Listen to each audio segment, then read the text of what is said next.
Hello' guys welcome to speed four G blogger. আমি আকৌ এটা ভিডিঅ' লৈ আপোনালোকৰ মাজত আহিছোঁ। এখন বহুত পুৰণি বাইক এখন আহিছিলে আমাৰ মাজত, স্প্লেণ্ডাৰ অল্ড মডেল। এখনৰ আপোনাৰ ইঞ্জিনটো চিজ হৈছিলে, তাকে আমাৰ মাজত ৰিপেয়াৰ হ'বলৈ আহিছিলে।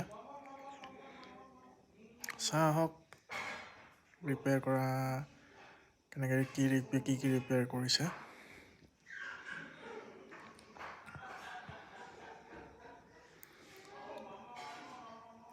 এখন বাইক আপোনাৰ পূৰা মানে টৌ কৰি অনা হৈছে। আমাৰ ইয়াত টৌ কৰি অনাও হয় আৰু আপোনাৰ থৈও অহা হয়, কেনে পিক আপ এণ্ড ড্ৰপ। দেখিছে খুলিবলৈ কিমান প্ৰব্লেম হৈ গৈছে।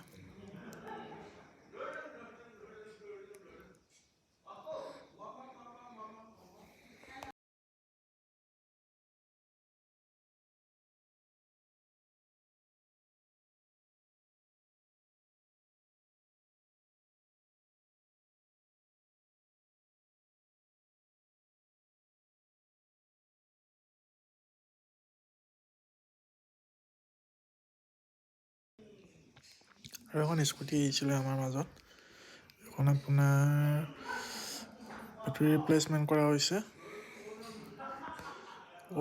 পুৰণা বেটেৰীটো ইয়াত কিবা ৱৰ্ক কৰা নাছিলে, চ' এইটো নতুন বেটেৰী ইয়াত লগোৱা হৈছে।